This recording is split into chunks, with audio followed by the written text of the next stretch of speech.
Good evening. The Israelites have been becoming a theocratic nation as they came out of Egypt and faced the taking of the promised land. Then they are told that in taking this promised land, they are to kill everyone there. You must destroy them totally, make no treaty with them, and show them no mercy. The next 6 books of the Bible, Joshua, Judges, 1 and 2 Kings, 1 and 2 Samuel, 1 and 2 Samuel, 1 and 2 Kings, are a saga of wars, murders, bloodshed, treachery, at the end of which Israel itself is broken up, has been run over twice and wiped out, with only a remnant left in exile in Babylon. What's all this murder and mayhem about? Why did God order such slaughter of the inhabitants of the promised land? And how does this fit with the God of love of the New Testament? Show them no mercy has always been a great problem and has been seen in various ways in the early church. About 150, Marcion cut the cord and said, there are 2 different gods. There's a God of the Old Testament and a God of the New Testament. The God of the Old Testament was a God of law, contradictory, fickle, capricious, ignorant, despotic, cruel, with nothing to do with the God of the New Testament, who is a God of love.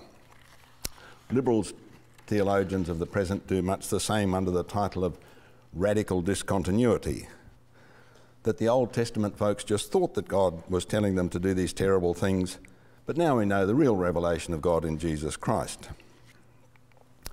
More conservative theologians have emphasised a grim sovereignty of God and goodness somehow in all this mess. We all deserve to die in our sins anyway, and it's only by grace that some of us are only by grace or luck, and it's a bit hard to tell the difference, alive at all. The history of the Western Church, with its treatment of heretics, the Crusades, religious wars, has not helped the cause, and we have our current rounds of religious violence. I propose that there is an explanation given in the Bible which makes surprising sense and is also self-limiting on the subject of violence, an explanation which seems to have been missed. I've not made this up out of a single verse monomania, as you have on your handouts. There's a lot about it going on there.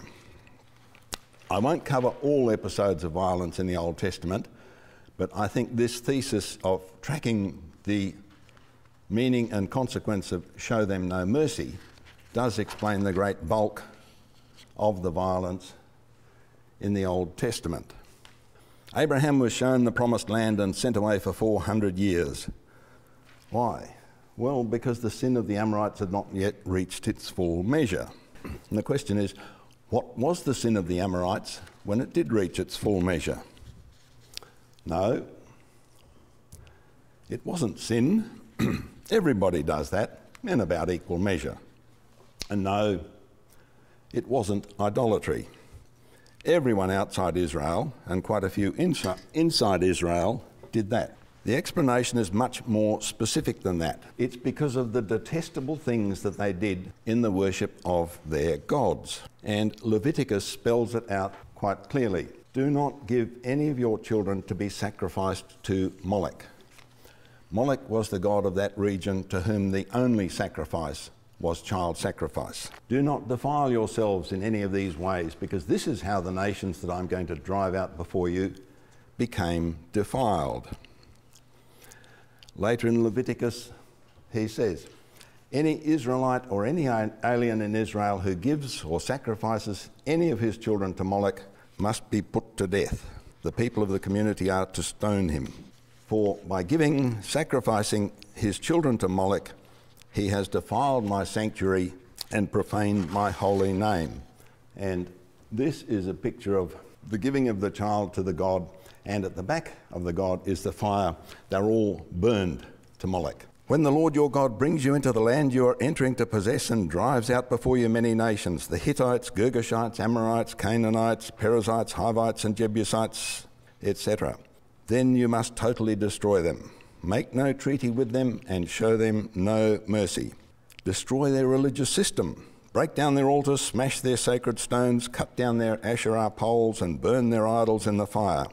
Do not look on them with pity and do not serve their gods, for that will be a snare to you. Now, this instruction was not given because Israel was holy or special. It was made very clear to them that they weren't any better than anyone else. No, it's on account of the wickedness of these nations that the Lord your God will drive them out before you. And the warnings, you must not worship the Lord your God in their way, because in worshipping their gods they do all kinds of detestable things that the Lord hates. They even burn their sons and daughters in the fire as a sacrifice to their gods. Do not learn to imitate the detestable ways of the nations there. Let no one be found among you who sacrifices his son or daughter in the fire. It wasn't the only thing that they did wrong. They had divination, sorcery, omens, witchcraft, spells, mediums, spiritists, consulting of the dead. But the point I want to make through the whole story is that when a society, culture, religion degenerates to the point of child sacrifice to their gods, then the only solution is to wipe them out. That's the pattern across hundreds of years here. These detestable practices. There's a whole lot keeps coming up under this title of detestable practices. Don't listen to them, don't take any notice of them, don't leave anything that breathes, completely destroy them, otherwise they will teach you to follow all these detestable things they do in worshipping their gods. You mustn't intermarry with them, because if you do, they will lead your sons to do the same. They'll turn your sons away from following me to following these other gods.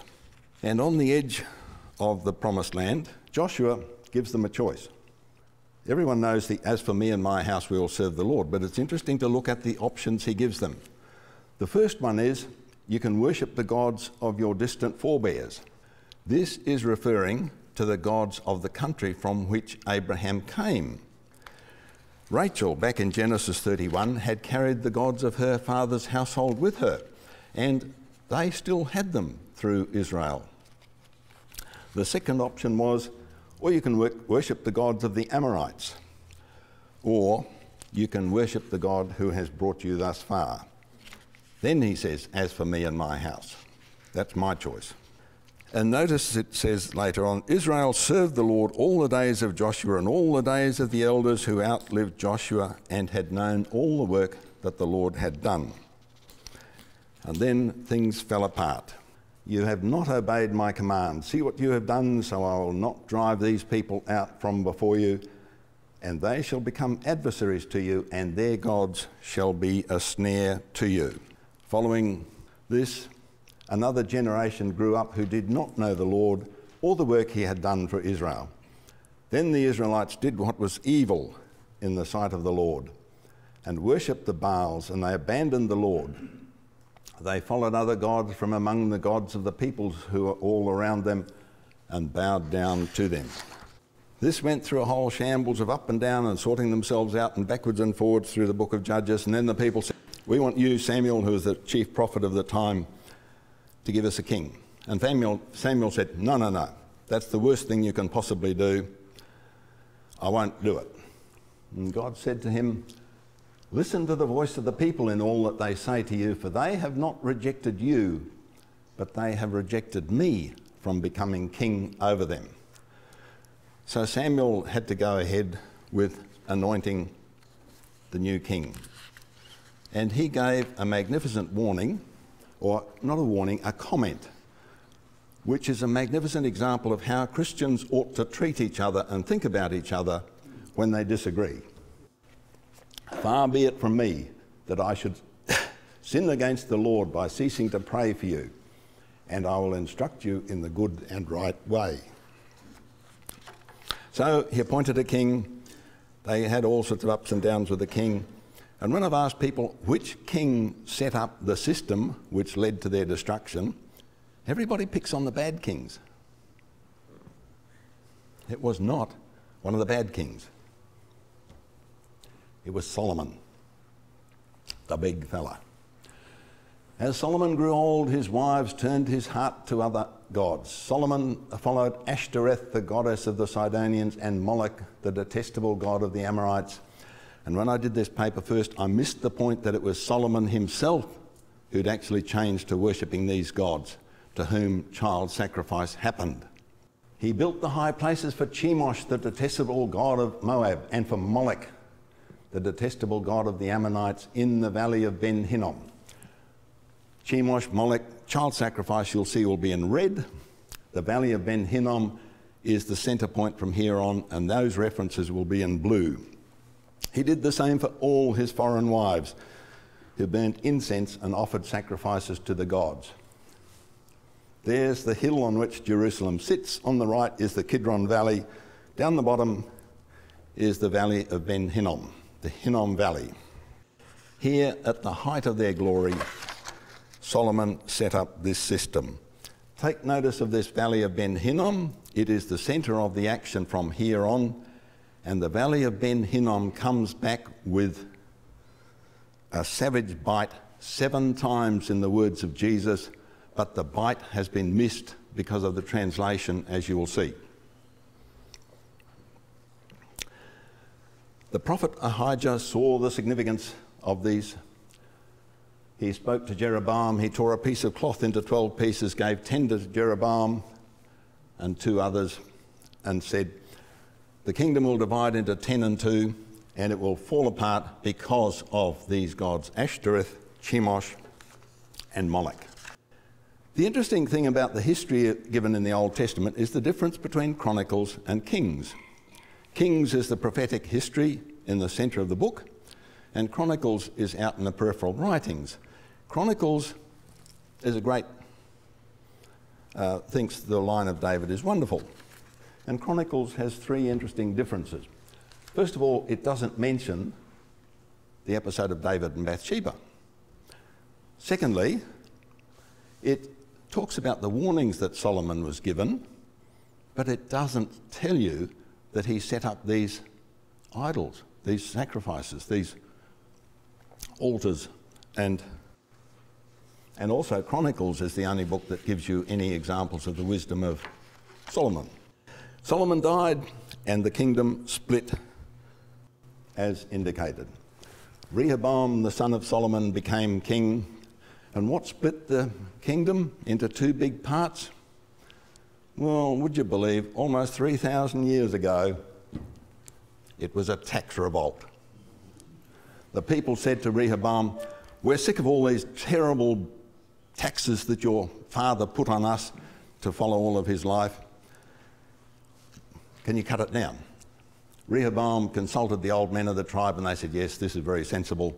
Then he consulted all his young friends and they said, look, what whoopee parties we can have on this. Don't you do that. So the 10 northern tribes rebelled and split away, and Jeroboam was elected king of the northern kingdom. I'll deal with the northern kingdom first because it decayed the fastest and worst and was wiped out first. This first king of the northern tribes of Israel changed the religious symbols. He set up 2 golden calves to keep people away from Jerusalem. He changed the religious worship centre from Jerusalem to Dan and Bethel. He changed the priesthood by making priests of anybody who wanted to be.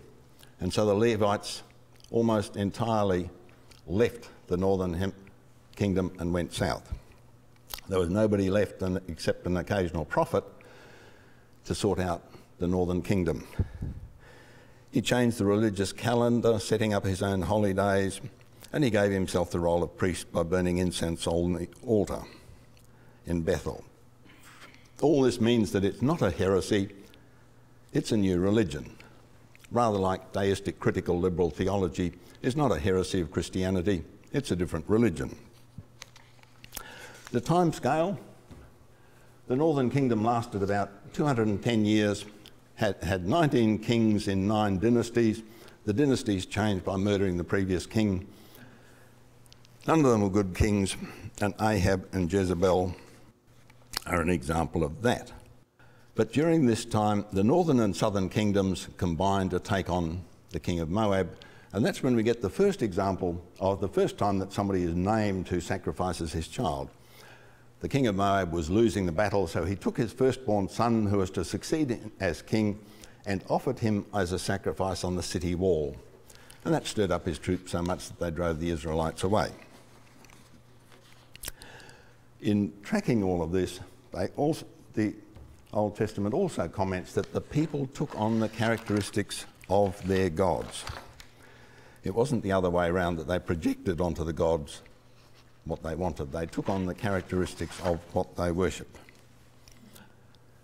So in 722, Assyria wiped out the northern kingdom, deported the population, and King says it was because of the idols of calves, the Asherah poles, Baal, divination and sorcery, and because they sacrificed their sons and daughters in the fire. And the Sepharvites, who were moved in from another part of the Assyrian kingdoms, burned their children in the fire to Adremelech and Anamelech. Melech is another version of Molech. They also worshipped the Lord and their own gods. And the Assyrian Empire was at this stage past its peak, beginning to break up, and was overrun. Everything became a mess, so the 10 northern tribes disappear from the record. There's no restoration of them. The southern kingdom consisted of the tribes of Judah and Benjamin, with the Levites in there, with Solomon's son Rehoboam as king. Rehoboam did much evil. He had male shrine prostitutes. He did all the detestable practices of the nations that the Lord had driven out from before the Israelites. And their time scale is different. They lasted 350 years. It was the one dynasty, the line of David. There were cycles, some good kings and bad kings. But the point with all this history is making is that once a society, culture, religion degenerates to child sacrifice, even the good kings couldn't sort it out. The good that the good kings did was always more than undone. Rehoboam's son committed all the sins of his fathers. Then came 2 good kings, Asa and Jehoshaphat. Then 2.5 bad monarchs. Then 4 good kings who did what was right, but not completely, Jehoash and company.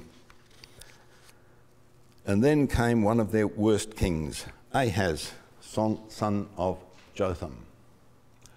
Walked in the ways of the kings of Israel and burned sacrifices in the valley of Ben Hinnom, and sacrificed his son in the fire, following the detestable ways of the previous nations. The picture shows that when it gets to the king sacrificing his son, it's a huge religious, social, cultural event with everybody involved, with drums and all sorts of carry on. The whole nation is then involved in this process. The story of Ahaz is repeated in Chronicles, and you've got the reference there. He also replaced the Lord's altar in the Jerusalem temple with one modelled on an altar in Damascus. Ahaz was followed by Hezekiah, who cleaned things up much but not all, and in the 6th year of his reign the northern kingdom was wiped out and sent into exile. But like a good fellow who tries his best, he was also a bit naive and did some stupid things and went. Following Hezekiah came the worst of the kings, Manasseh. He built altars in the temple of the Lord. He sacrificed his own son in the fire in the valley of Ben Hinnom. Also sorcery, divination, mediums, spiritists. Manasseh led them astray so that they did more evil than the nations previous. And they were told, if you don't wipe them out, you will do things worse. And they did end up sacrificing their children to more gods than the previous peoples there had done. Also, Manasseh shed so much innocent blood that he filled Jerusalem from end to end. Once you'd gotten to that point, there was no control on anything. His son Amon did equally badly, and then came the best of their kings, Josiah, the biggest cleanup. Josiah found the book of the law, had it read, and he went through and desecrated Topheth. Topheth was the point in the valley of Ben Hinnom which Solomon had built, on which the children were sacrificed. He destroyed this so that no one could use it to sacrifice his son or daughter in the fire to Molech, and he desecrated the high places that Solomon had built to Ashtoreth, Chemosh and Molech. These sites that Solomon had built had lasted about 300 years in their influence on the Israelites. This cleanup was not enough. The Babylonians overran them, deported them in 3 stages into exile, and they wiped out all the high places, and the land had its 70 years of rest. There's 2 interesting consequences of the Babylonian overrun here. The first is that it appears that after this, there is no record of the Israelites ever worshipping the other gods.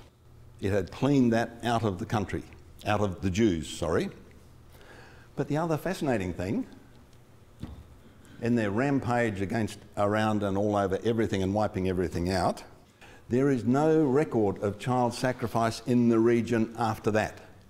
So it looks like in coming through to wipe out and punish the Jews for not doing what they were told to do, the Babylonians did what the Jews were told to do.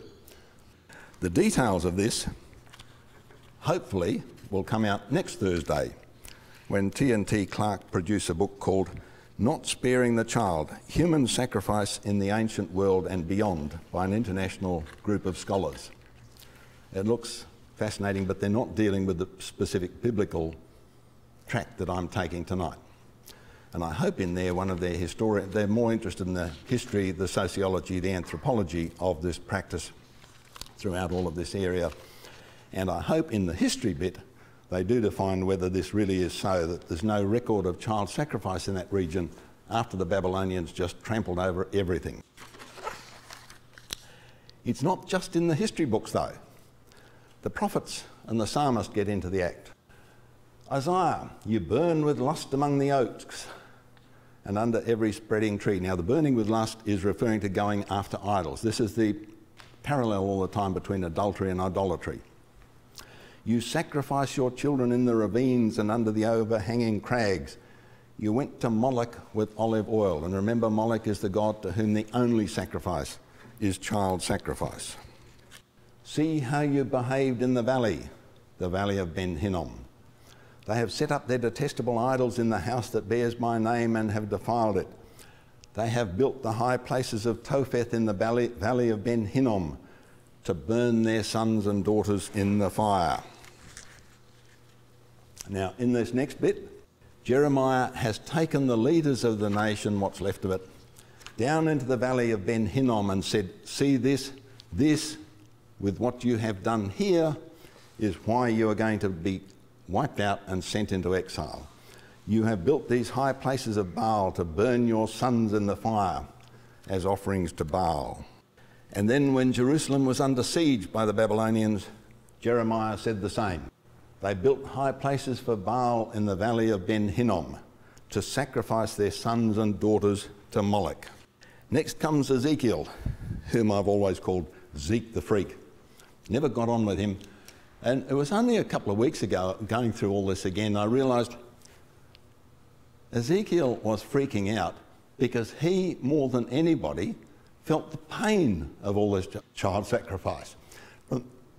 From the children's perspective, but also being a prophet, from God's perspective of seeing the way that his people were behaving. So Ezekiel makes 4 points, particularly. Despicable practices, he uses that term more than anybody else. I think he uses it more than the rest of the Bible put together.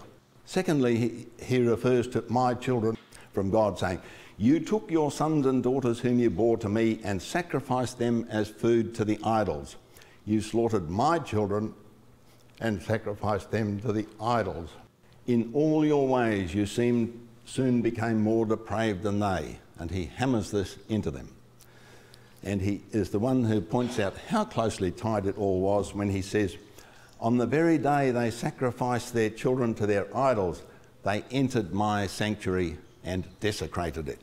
The minor prophets cover the theme. Hosea, it is said of these people they offer human sacrifice and kiss the calf idols. Micah, well, everyone knows that wonderful bit, what God tells us how to do it, but nobody looks at the verses beforehand. With what shall I, Israel, come before the Lord and bow down before the exalted God? Shall I come before him with burnt offerings and calves a year old? Will the Lord be pleased with thousands of rams and 10,000 rivers of oil? Shall I offer my firstborn for my transgression, the fruit of my body for the sin of my soul?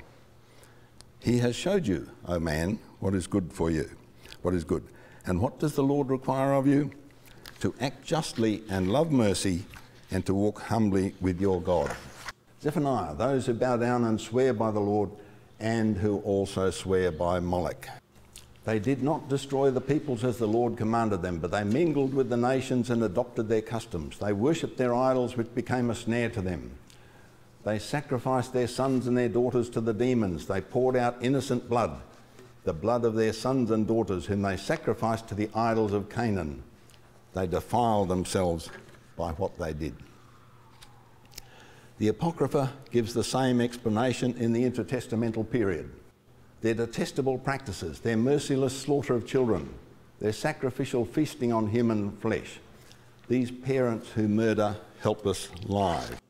In the New Testament, there's one place where the explanation is given for the Old Testament wipeout and exile. Stephen, in his speech before being stoned, quoting the Septuagint, says, "You have lifted up the shrine of Moloch, therefore I will send you into exile beyond Babylon." In the New Testament, the valley of Ben Hinnom had been renamed, given the name Gehenna, the Hebrew name for this. And that generally meant hell. It was now the city's smelly rubbish dump, where the fire never went out. There's Jerusalem again, the Kidron Valley, the Mount of Olives on the right, and the valley of Ben Hinnom down below, now labelled Gehenna. And Jesus refers to this 7 times. And you've got the references there, where he says, "Clean up your act or your lives will end up in Gehenna." The NIV, ESV, NRSV all translate this as hell with a footnote to say Gehenna. But you need more than a footnote to tell you that Jesus is referring to this massive history of corruption, that this had been renamed because the Jews who returned realised it was the site of their ultimate sin and their ultimate disgrace. And that would be a bite that the people hearing Jesus would have gotten that you don't get unless you understand all of this history. He's telling them, you will end up down in that smelly rubbish dump where the fire never goes out. Look at the law of Christ. Love the Lord your God with all your heart, mind, soul and strength. Do not commit idolatry. And a second is like it. Wow. Love your neighbour as yourself. Do not commit injustice is like the first commandment. And it sums up the law and the prophets. The prophets rant and rave and say, love the Lord your God, do not commit idolatry, love your neighbour as yourself, do not commit injustice. So, which books does Jesus summarise with this? The law, the 5 books, Genesis, Exodus, Leviticus, Numbers, Deuteronomy. The former prophets, we count them as history, but they are counted as the former prophets. Joshua, Judges, 1st and 2nd Samuel, 1st and 2nd Kings. The major prophets, Isaiah, Jeremiah and Zeke the Freak. The minor prophets, the 12, Hosea, Joel, Amos and company, and Daniel. When Jesus said this, Daniel was still counted amongst the prophets. It was later moved out to the writings because of its role in the destruction of the Temple of Jerusalem. So 27 books, Jesus says. The message is, love the Lord your God, do not commit idolatry, and a second is like it, love your neighbour as yourself. Do not commit injustice. So here it is, the worst idolatry coupled with the worst injustice is child sacrifice.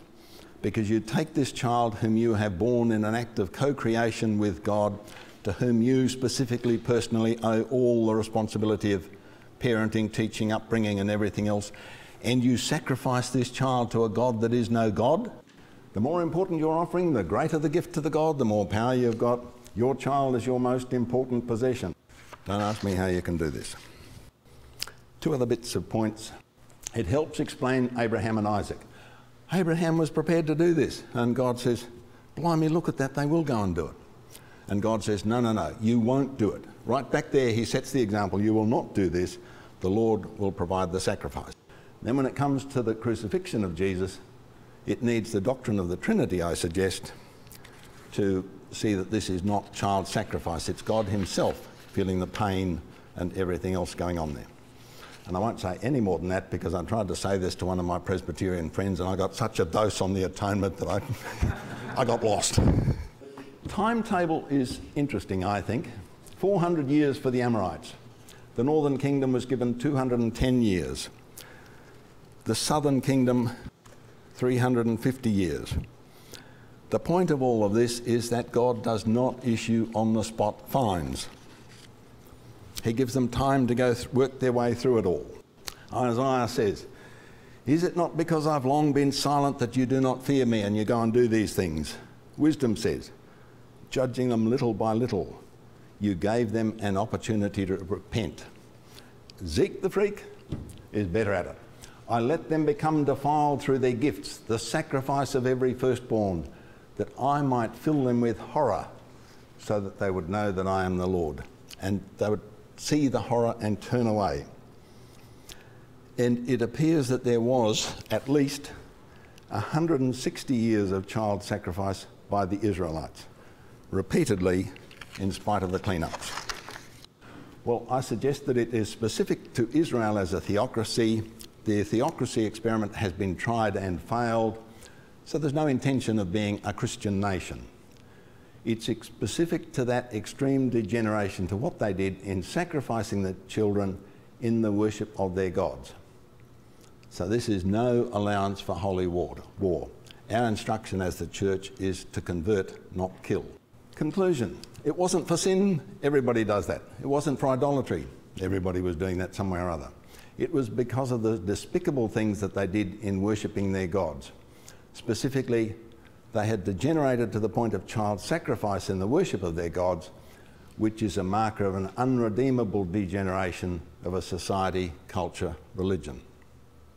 Thank you. I'll just kick it off with a question. You mentioned towards the end Abraham and Isaac. There was the command from God for Abraham to offer his son Isaac as a sacrifice, and then kind of God stopped him at the last minute. But this is one event that the new atheists love to attack and talk about the horrific nature of that commandment, and also the risk that people can actually have in being deceived. Like if people have this impression that God has actually told them to do something horrific,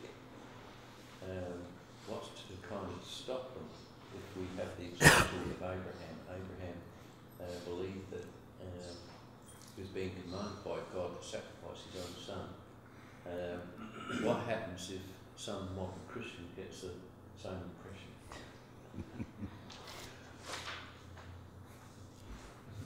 I imagine God sitting up there and saying, look at that. Even somebody like Abraham will go and do it. Crikey. So the example is set up at the beginning where he says, no, this is not what you do. That's the point of that thing, is a teaching episode, like the teaching episodes with Moses and with others. And the example right there at the beginning is, no, you do not do this. I will provide the sacrifice.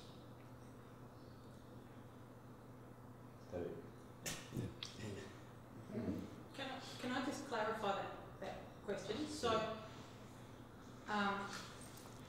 do you think that God did or didn't say to Abraham that he should go up the hill with Isaac? Or, I mean, did Abraham really hear from God? I'm taking it that yes, he did, and God says, oh, blimey, look, even Abraham will do it. Well, if God says. And but then God says, no, this is not what you do. Right back there at the founding of the nation, this is not what you do. Yeah. I will provide the sacrifice. But God did actually expect him that he would attempt to obey God's word, didn't he? And because it was a test of Abraham whether he'd go to that degree to actually obey God. And I don't think. Abraham's praised for actually going with it until he's told not to. Then later on he gets to argue over Lot. Would you do it for this many? What about this many? What about this many? There's a learning process there of saying, hey, I can argue with God over this. Okay. Isn't it not more for us to work out the mind of God? How he presents lessons, how he teaches, how he directs. Like he might be saying, and I've heard this from a minister, he could be saying, this is how the nations, surrounding nations do things. They sacrifice their kids to the fire, to the false gods. You don't do it. Stop. That's how the other nations do it. This is different. You belong to a different way of living. So it's a lesson. It's a lesson, and sort of almost like a parable in a sense. Like the puzzle is, why is this happening? Sorry. I think we do have a New Testament explanation, Hebrews 11, which said Abraham went and believed that God could have even raised Isaac from the dead, as though there was even that aspect of it as well. The resurrection is in God's power, and this was his miraculous son, born well out of time. His descendants were dependent on it. That's right, but even then, somehow, I think that's what the writer of Hebrews gives us that aspect as well. Do you agree with that, Leonard? It all fits in there. Leonard, I wanted to ask, thank you very much for your presentation, by the way. I wanted to ask on a felt art or emotion level, in terms of what you presented tonight, for you, has that explanation given you peace in terms of looking at all the violence in the Old Testament? It makes sense of a whole slab of it, of the violence. It doesn't deal with all of it. There's the bits with the Benjamites, there's a couple of other bits, and there's the killing of the firstborn in Egypt for the 10th. That's come up in the film Exodus, by the way. And what intrigued me, and I marked it in case somebody else had been to the film and asked me about it, in the book that comes out next Thursday, chapter 3 is on God's infanticide in the night of Passover. Exodus 12 in the light of ancient Egyptian rituals. So I'm not going to touch that subject tonight when an expert's going to say something next week. It's interesting when you read and you hear what's in the Old Testament. God is so upset with the violence of the people and the fact that they sacrifice their children, then he seems to be able to do the same thing, in the sense that when he talks about the Babylonians and the Syrians coming, he says, look, as judgment, that they will dash your children, smash your children and rape your wives and that sort of thing. And it's, on a heart level, I find myself saying, well, God, like father, like son, it's almost like the way in which God is presented in the Old Testament, and I understand what you indicated before, that there's big time frames involved here, but when you read the Old Testament, it's like it's all happening so quickly and consequently. But yeah, it's almost like it almost suggests like God has been presented in a way in which the world saw people. It was a very violent world full of wars and killing of children and all that sort of thing happened, and it's like then God, that gets transposed onto God, so that the good things that come out is God's hatred of evil and oppression and all of that, but then he's still presented in a very human-like way, in terms of human qualities and characteristics placed on him, so that it's mixed in with the good God stuff, and the ugly human stuff almost gets put on him as well. You sort of understand? The propensity of violence is right there, all the way through, from Cain killing his brother up to the story all the way up to Noah's flood is about the spread of violence over the face of the earth, and the reason given for the flood and the wipeout is because of the spread of violence over the face of the earth. So the history of human propensity to violence is there right at the beginning and all the way through. Why are we like this? But I think Stephen's point is that that God's response is a violent response. Yeah, acting in the same way. And the children are really just reflecting their father who created them in a way, because, you know, God's response, well, I'll kill him. You kill that, I'll kill you. Well, it's the sorts of gods that they set up and they worship. Yes. So therefore, isn't it a sign of the times and the culture? But interestingly, one thing you said, right? You said that, you know, that well, the world was evil, or the world was a violent place, so this was projected onto God. The world is a violent place today. You know, we're, to some extent, in most of our contexts, for most of our lives, we're sheltered from that, right? But the world is still a very, very violent place, and yet we want to think of God as not at all like that. We get lots of comments about God being a God of love, gentleness, mercy, patience and all the rest of it. That's the repeated story through there, and he scratches his head and says, look what they do. The only way I can clean that out is to throw a bit more in to wipe it out. I mean, people sort of are trained to be violent. I mean, when the Nazis were training the youth, you know, they'd get them to wring the bird's neck. One, then another one, then another one, and another one. And, I mean, that's not normal behaviour. And then those soldiers got hardened. So, you know, when you say, oh, well, God's this, and, you know, is God violent or whatever, it can't be. If he is, I mean, we're in a bad way. You know, who do we turn to? What I'm saying is violence that's trained or observed or felt. It's like a young kid that grew up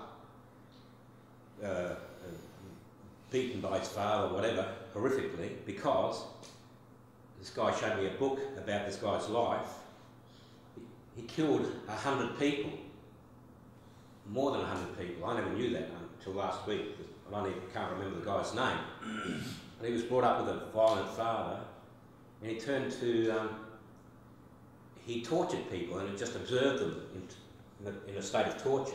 And then he'd draw them, pictures of them, with their eyes bulging out. Okay, so evil and sickness are still around. Evil breeds evil. That's what I'm trying to say. I mean, but isn't that the nature of your question, Stephen, that if evil breeds evil, why is God violent in this way?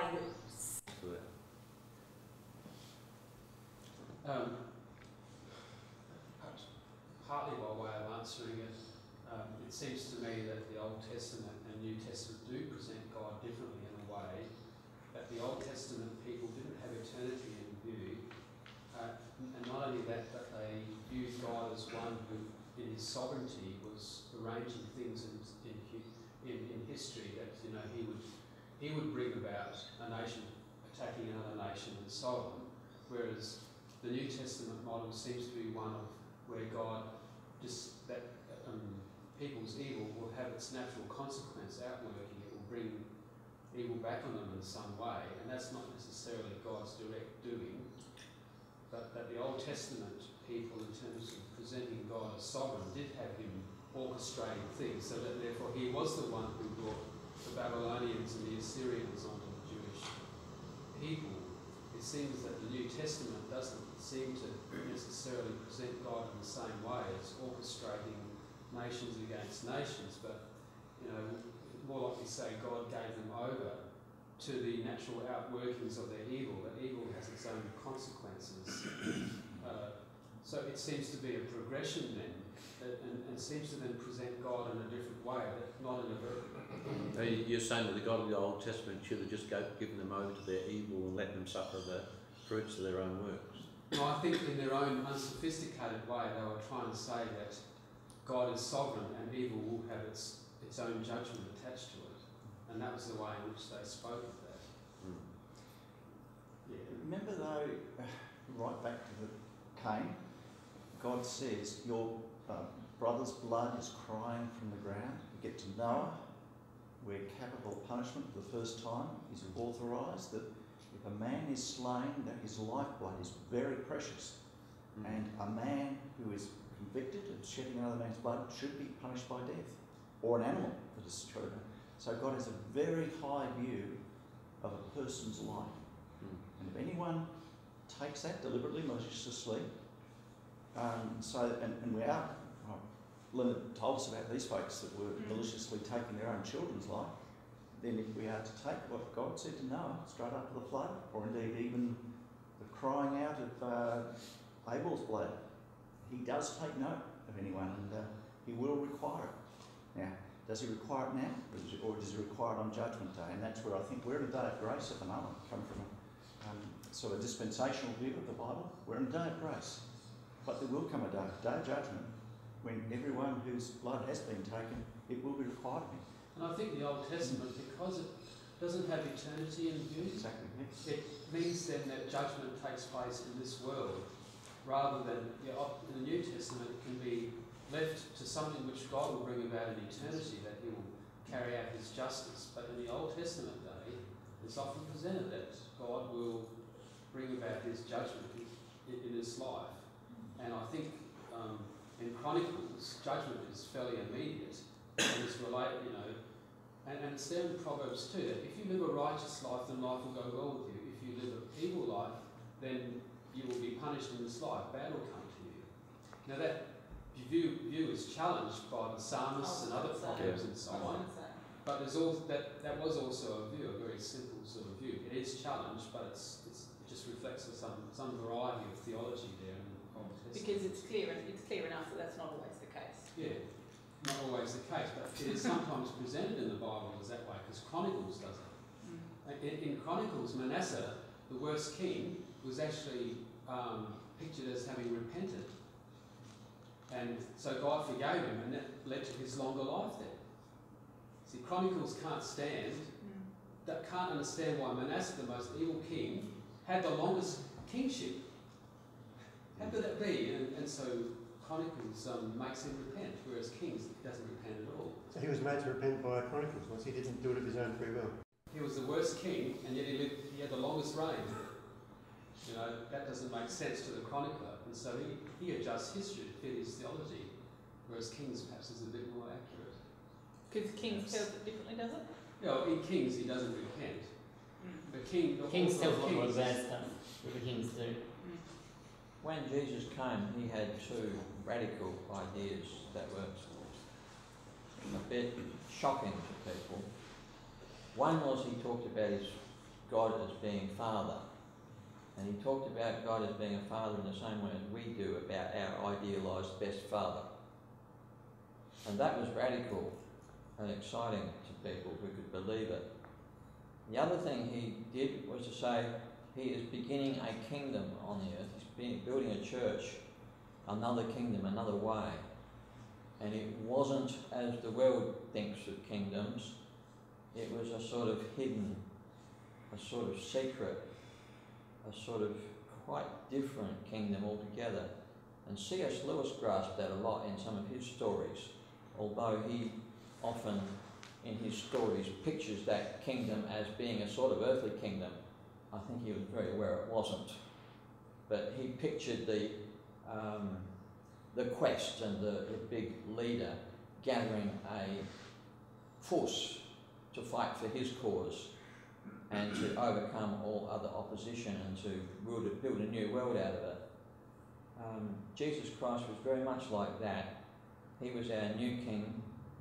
He wants to engage us all in his army, to join his cause and to start a whole new world going. And it's not of this world at all. They're very strange ideas to the rest of the world, and it makes Christianity very, very different from every other faith. And I've said it once before that sociologists have often noticed that once 10% of a population become Christian, the whole culture changes. I was talking with a woman from the Philippines this week, and I said to her, "What is your culture like in the Philippines?" Is it a safe place? Is it a place where people will look after each other? And she said, oh no. She says there's crime and corruption and evil going on all the time. It's nothing like Australia. And I talked to her about why that might be. The people who believe in the right, the peace, the humility, just don't have much sway in that country. And until 10% of the population start thinking like Christians, there's not much hope for it either. And Christianity has a huge civilizing effect when it goes into a new nation. And people testify to this right through history. Okay, we'll let some rules chat. Jephthah, any comments? Ooh. What was that? All right, you better explain yourself, Eric. Jephthah is one of the judges. He tells God that if he's successful in fighting whatever enemies was there, that he'd sacrifice whatever came, whatever turned up next, and when that happened, it was his daughter, and yeah, I've got a friend who's written extensively on the story of Jephthah. So, have you thought much about him? I think one of the problems in dealing with Old Testament violence is that there's so many bits of it. And when I first laid this talk out, I had that same problem. And it wasn't until I said, no, I'm just going to carve this one line of show them no mercy. What's that all about? And what's the history and the consequence and pattern of all of that? And that takes out the great bulk of the Old Testament violence with that one explanation. Then there's a few other bits and pieces around which I'll leave to anybody that wants to have a go at them. Because they don't fit under that explanation. Yeah, I don't have too many deep thoughts on that, but there's the Benjamites and there's other bits and pieces of funny but stuff. the story that Eric's raised is very interesting. Yeah, so that's someone sacrificing his daughter, an Israelite, sacrificing his daughter to God, not to Moloch or anyone else. I've got two possible answers for that one. The first one is that Jephthah, where he was living, was kind of on the periphery of Israel, a lot closer to the pagan nations. And also, from his own personal family history, hadn't been terribly nice. And so he probably didn't really know God's ways properly. And so therefore he did something for God, to please God, but didn't realise that God didn't like it. That's one possible explanation. Lots of the judges didn't know God's ways very well. He wasn't chosen by God to be judge, he was chosen by his neighbours to be the judge. Another explanation is he didn't promise to sacrifice whatever came out, he promised to dedicate to God, which in the case of an animal would normally involve sacrificing it. But there is often the case where there were women who set themselves aside to serve at the tabernacle perpetually as virgins and never marrying, never having children.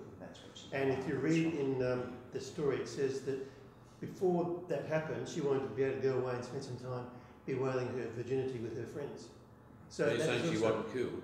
So that's a possible way. So there's the possibility she wasn't actually killed and sacrificed, but rather just dedicated to serve God for the rest of her life. And never married, yes. And never marry, never have children, never experience what women were supposed to do. But also the way I've kind of thought of it, like a lot of stories in the Old Testament are kind of narrated without comment.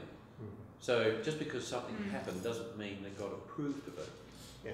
So Jephthah was a fool in terms of making a rash vow. However, he still felt obligated to keep his vow, even though it was obviously stupid. Yes. Like, what should he have done instead? Maybe he should have kind of scratched his head and said, well, that was a stupid thing to do. But he didn't, he kept his vow. Well, on that side of things, there's also the thing in the law that God says the firstborn son of everything is dedicated to me, including humans.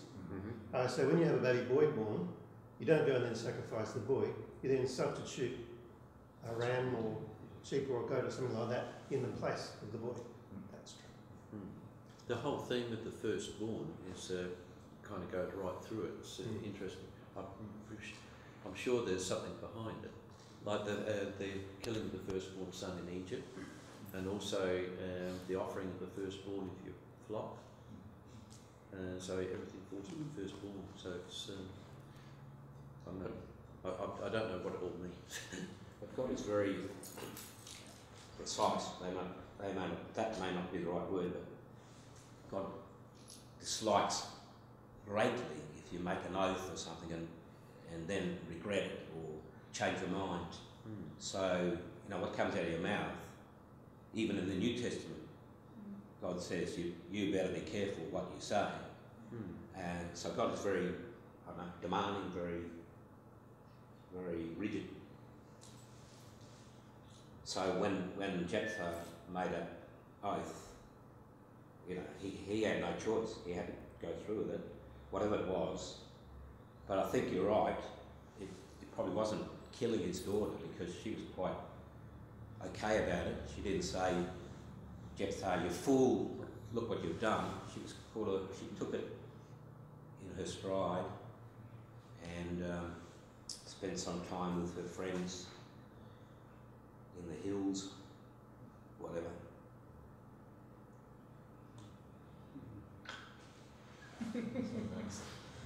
Went to a music festival. But once again, we in this modern age say things like, we're very foolish in our talk. We say things like, oh, go to hell, or something, and then, oh, I didn't mean that. I didn't mean that. But that's half an hour later. You did mean it, initially, like, oh, go to hell. And maybe something worse. Oh, may lightning strike you down. May God send lightning down and finish you. So we say things like that. Here, I'm sure somebody said it. So, Leonard, how long have you been thinking this stuff through? I worked it all out about 2000, and I presented it to a church group, and it was such a shambles of all sorts of bits of violence. Nobody was impressed, so I put it aside. But the useful thing was that I put it in a folder, and ever since then, whenever anything's come up, I've thrown them into that folder. And when I pulled it all out to prepare this talk, I found it was all those other bits that have accumulated over 14 years, which made it all a complete history and made me cut it down to just that line. Okay, so you were thinking more broadly. Oh, that was the big problem. So it was a problem for you. Yes, yes. Yeah. And the other problem is when you get into Kings, there are so many sidelines of all the things that happened with the prophets because it's their prophetic history. The people lose that thread through it. So it wasn't like Galileo, just cutting that one diagram through it. This is just what is related to this, show them no mercy. And that's the line I took through the whole thing, and everything else was chopped aside then. One thing that's always impressed me about the story is that it's kind of, the command is given with no excuse. But with an explanation. Yeah, with an explanation, but it's kind of given without shame either. What about the Amalekites? They didn't do child sacrifice? No. Well, there's nothing good or bad said about the Amalekites. They're just sort of wiped out. But the problem there... that needs a little explanation. The problem with handling that is, what did the word Amorites and Canaanites mean? And they're used almost interchangeably there in the Old Testament. But it seems that they are sort of regional descriptions which cover a whole lot of tribes and other people. And again, I hope next week when that book comes out it defines it may, but I get the feeling by the chapter headings that they won't address that question. But it is a regional thing from Egypt through the Middle East there. So the trouble is a lot of these tribes start with AM. All right. But the Amalekites are very specific. Yeah, you have the Amorites, the Ammonites, and the Amalekites. The Amalekites were actually chosen for destruction because they had attacked Israel without mercy as they were coming out. Yeah, they picked up the stragglers, yes. But the big problem is how big an area and what groups of people did the word Amorites cover who were doing this sort of thing, and did they all have the same sort of religious practice? And that is what I'm hoping will be defined next week with that. Yeah, but the Amalekites were on the eastern side of the Jordan, and the 7 tribes who inhabited Canaan were on the western side of the Jordan, so they were a different kettle of fish. So they had fishing kettles, did they? Probably, yeah. Saul obviously was, his kingdom was taken from him for not carrying out God's command. do away with empire. Or more particularly to preserve the king and their property. Yeah. Can I ask a question? Are we by nature violent? I mean, if somebody was caught in something rather and it required stoning, who were the stoners? Would we pick up a stone? Is it a select few? Well, you certainly see circles of kids in schools sometimes do that, not stoning, but they, you know, that someone is singled out and a circle will form. Yeah, but are we capable of, you know, like, is it just the bad people that are stoners? I mean, when God said, God sort of said stoning is the punishment, who's going to do it? Is it the good guys, the bad guys? Is it?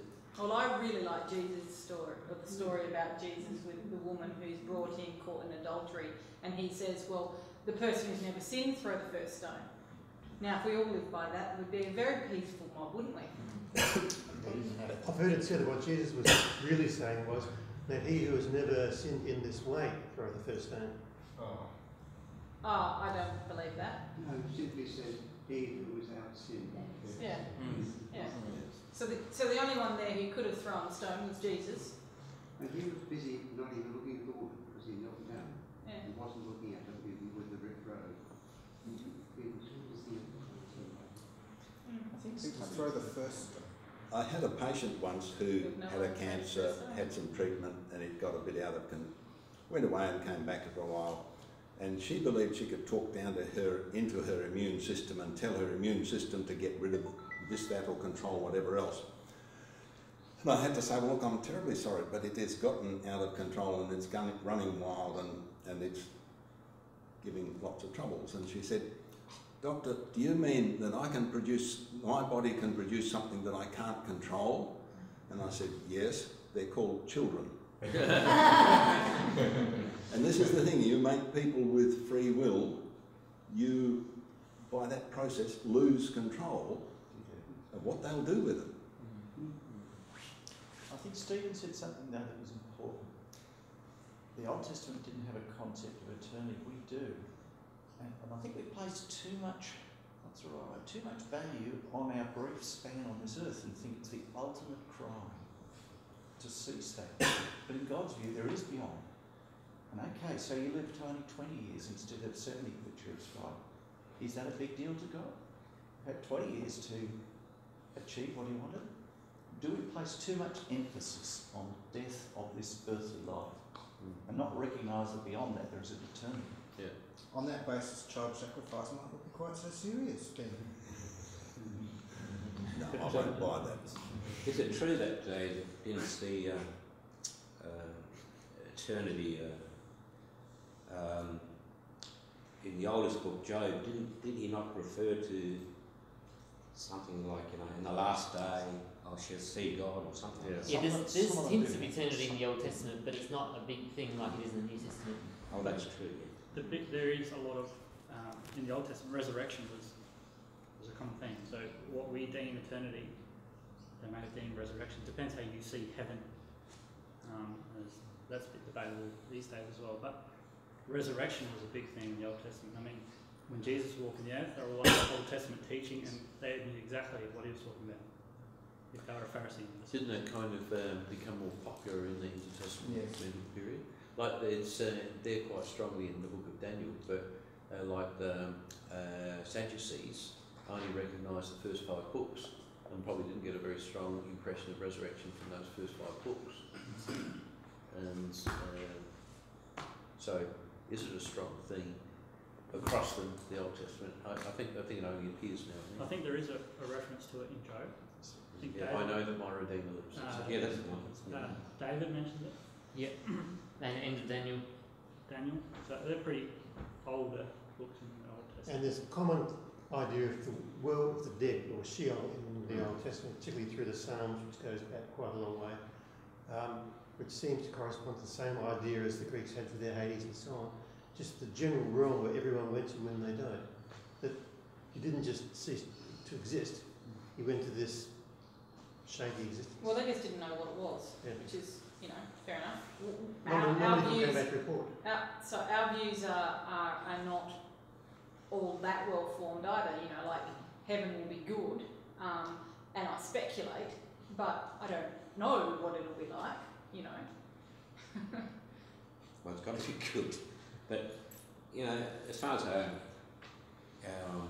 you know, is God violent, or the Old Testament, violence in the Old Testament?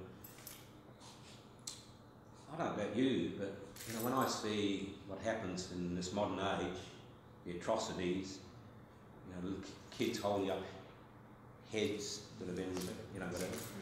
Yeah, it's pretty gross. Yeah, it's gross. But what I'm getting at is this, that even with suicide bombers, I'm thinking like, please, this is like a prayer, please let that bomb half go off so that fellow just loses his leg, the suicide bomber just loses his leg and there's no other casualty. This is sort of a violent thing, but I'm asking God to do that. And I'm asking God to sort of, you know, get these violent people. Does it upset you that he doesn't stop it? That instead suicide bombers do bomb I have themselves? another question. I realise that God is in control, but all I'm sharing is my emotional, you know, my bent towards justice. Another question is, how often has someone prayed and the bomb didn't go off? You don't know those stories. Yeah, but I'm wishing for more. This is a violent thing. I'm wishing for this fella is going to, you know, people, you know, get their arms lopped off, kids suffer, right? So I'm sort of saying, let justice come down on the suicide bomb. Not that the bomb doesn't go off. I want it to go off and you know, lop his eye out or something. You know, this is my cry, because does he not realise what he's going to, the potential there? Kids are, you know, armless, legless, you know, and you know, you know what I'm getting at? I want this guy to suffer. I want justice to come on this. Well, he's probably already suffered. You know, this continually wanting everyone else to suffer, it just goes on and on and on and on, and at some point, you know, we've got to say it's not suffering for suffering's sake. It's sort of like justice. Let this fool realise what he's doing to the rest of the community. That's not justice as Jesus taught.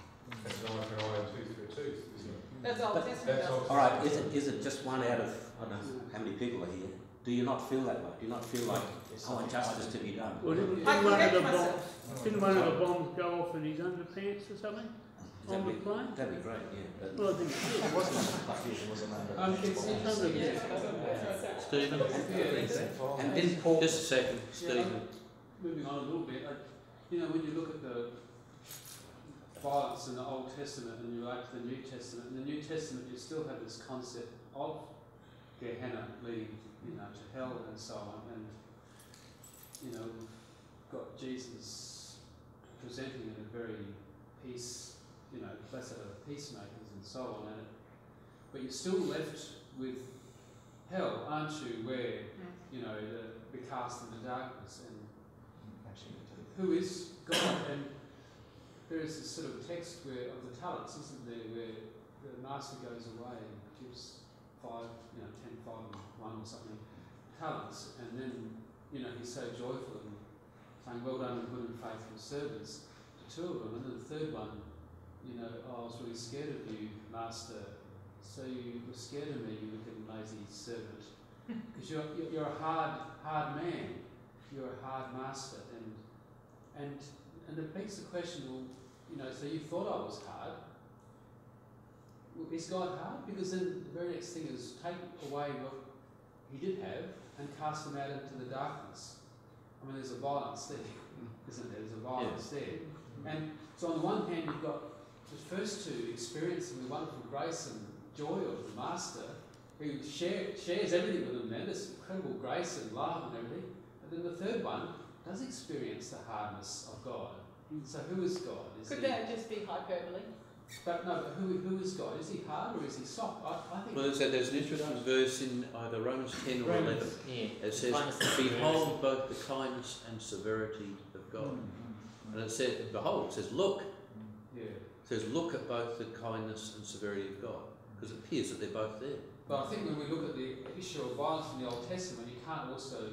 It also brings into view hell in the New Testament as being some sort of equivalence, it seems to me, and I, under the sort of umbrella of sort of the more liberal Christianity, you do hear it being talked now that, that Christianity has progressed to the point where, the concept of hell is done away with now, because that seems, as time, that reflected the theology of the New Testament. And now we've moved further than that, so we've gotten rid of the idea of God as a hard, first of all, as a super violent God of the Old Testament, now as a God who will bring hell into view for people as an outcome. So it's just interesting to see that for some that journey is there. They make.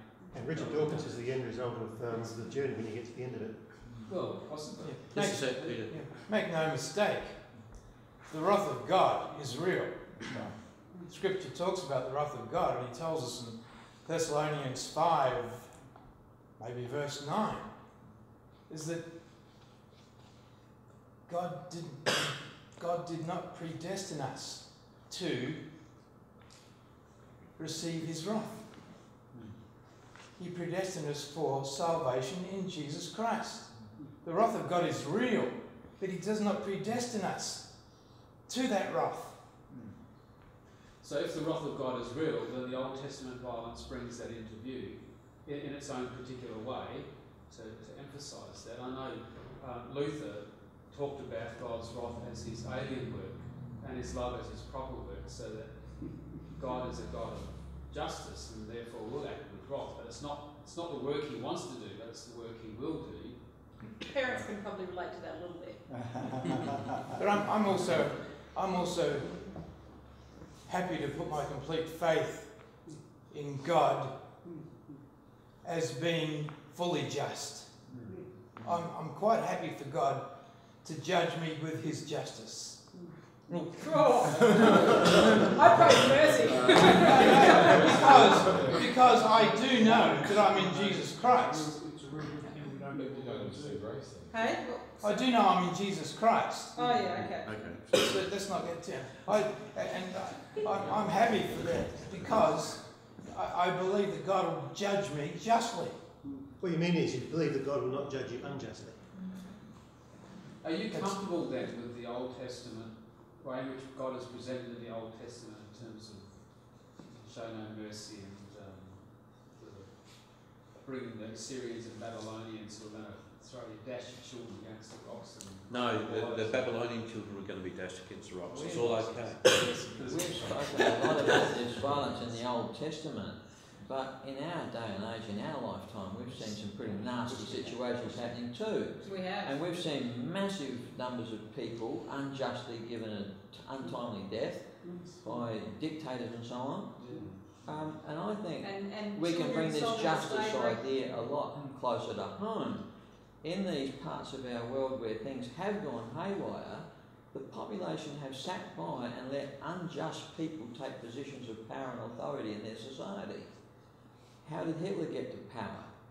There must have been some people in Germany who realised he was a rotten egg and shouldn't have been allowed a position of power.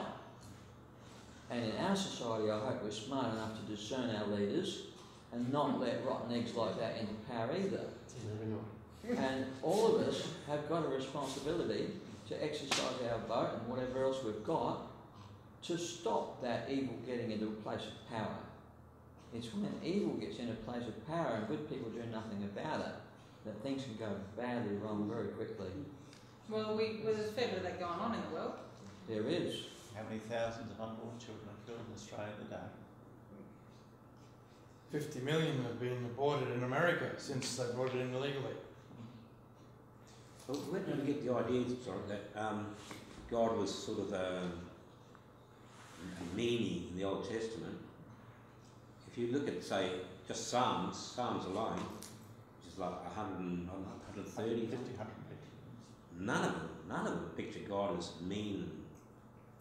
Well, no, there's what about the psalmist is always on God's side, and the psalmist is often telling God not to show mercy to his enemies. Okay, what about Psalm 23? Well, that's a good one. Well, there's lots of good stuff. Yeah, but isn't that God in a nutshell? The Lord is my shepherd. Shepherd. Yeah, well, in Psalm 23 it says, "Thy rod and thy staff they comfort me." Now, what was the rod for? It was to protect his sheep from the wolves that would come. So there is still the element of violence would strike the wolves away. Well, the rod comforts me. It's not violent. Well, it comforts you because it's protecting. It's comfort to the psalmist, but it's not. But a lot of the psalms are about God. Taking back. Okay, but why would you want to comfort the wolf? No, it comforts the sheep. But the thing with the dash them heads against stones and so on is that in the Psalms, the people pour out their real feelings to God, and they always ask God to do these things and ask God to do these terrible things. The important point is that they never ask permission to do it themselves. They ask God to do it and then they leave it to Him. Yes, Justin? I was just wondering, is it more an issue of violence or killing, because when you mentioned the dashing heads against the rock, would it be okay if the killing was done like sort of kosher style, like almost like trying to painless killing for the animals? Like if God killed the enemies painlessly, would that be okay, or is that still a problem? Can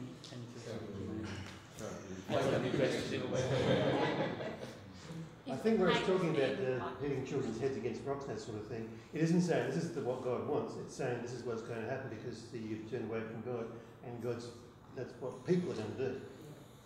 So it's not what God's going to do. Another thing on whether God is evil, we need to consider violence a little bit separately, because you could have someone out in the streets who sticks a knife in someone and carves them open, or you can have someone else in a hospital who sticks a knife in someone and carves them open. So very different reasons. So violence by itself isn't necessarily evil, it's the context in which it's in. And if God does things, what's to say He's not doing it for reasons like a doctor cuts somebody open to improve the situation rather than make it worse? So He sent Gideon out to do a mass operation. And isn't God the ultimate lawyer in the scenario presented about the guy with the 1 talent? And he said, you're a hard taskmaster. Isn't God the ultimate lawyer, or judge, a lawyer? And he says, you said it. You'll get the God that you picture. You picture me as a hard taskmaster, that's what you'll get. And that's what he got. He quoted his own wisdom. You said, parable, right? You call me... It's not necessarily what happens. No, but I view it that way. It might be a parable, but that's the lesson to me. That's the lesson to me. He's sort of saying, you out of your own mouth, you're calling me a hard taskmaster, that's the God that you're going to get. You said it, you called me a hard taskmaster, therefore you get this. That's just my view on that. Okay. Like a lawyer grabs your words, and he's the ultimate lawyer. So any good lawyer takes your words and you're sort of like, you're dumbfounded, or you're gone. He can turn your words against you. So God is a clever lawyer, and the best lawyer. That's a politician. What do you think, Bruce? So did you have anything you'd like to say? Can I? Yes. Just what we were slightly touched on before, you were saying how Jesus, down next to the lady who was caught in adultery, and said, he who is without sin cast the first stone. I get confused here because in the Old Testament, God lays out all these rules and all these punishments for people that break their rules, and then all of a sudden Jesus is like, why are you punishing these people? You're all sinners, forgive them, and it doesn't say anywhere in the law, where it's dealing out these punishments for adultery and blah blah blah. It doesn't say, if you are without sin, cast a stone. If you're not without sin, walk off and forgive them. I think to me it contradicts itself. I'll take a punt and try and answer it. I think the issue at that time was the motive of the people that actually brought the woman to Jesus. There are probably oodles of other people who are doing the same sin, but this person was picked to trap Jesus. And she was caught by herself in adultery. How do you do that?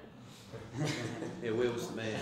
But, so it was the motive of the people. They just wanted to kill. Yeah, they just wanted to kill rather than bring justice.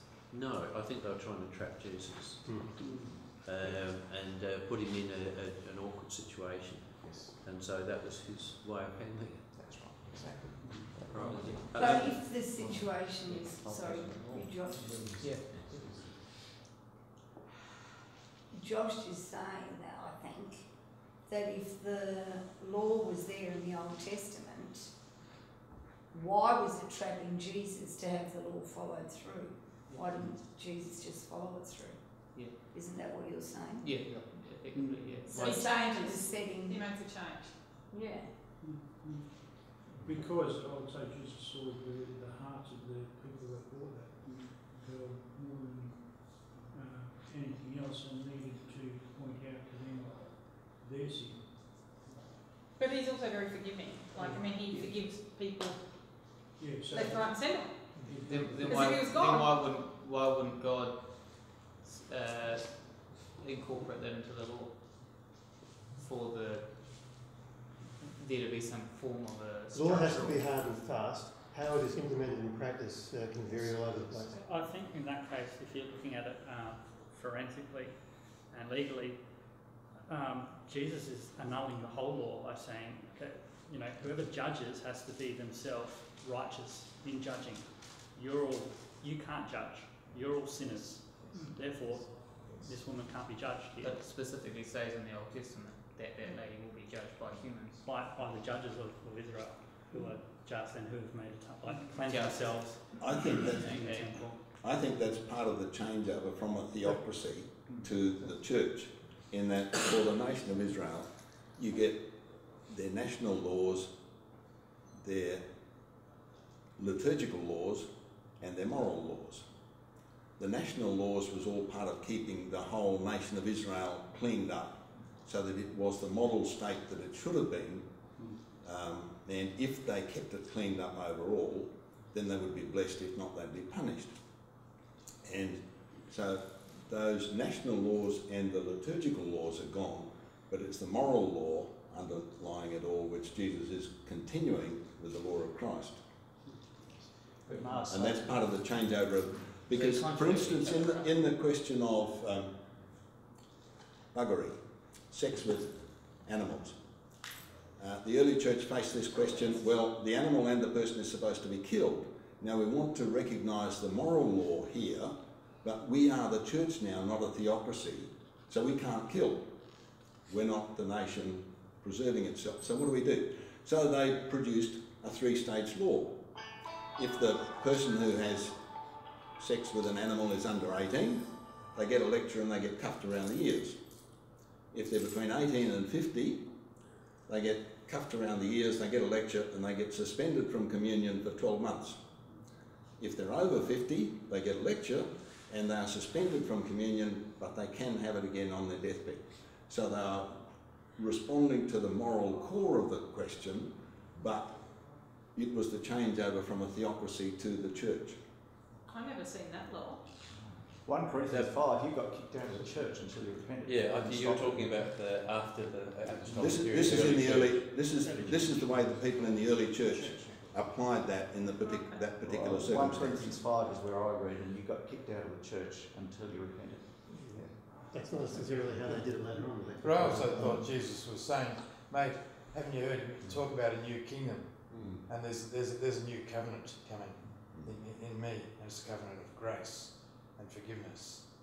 And this is it's starting now. The kingdom of God is here. Yeah. All right, it's 9 o'clock. We better bring the meeting to a close. Thank you for your presentation. There's a few things that you raised that I would like to follow up, like the whole issue about Hinnom and Topheth and these kind of consistent themes, which would probably be worth researching to follow up what you've said. I should have mentioned in relation to Topheth that by the time of Jesus, the Jews had put the vowels for shame into the word for the centre point where the children are sacrificed. That's what it meant to them by then. All right. Anyway, thank you very much for your presentation tonight. And Leonard's getting a little worn out actually, so it's a long night for you. And so thank you very much for all the effort you put in.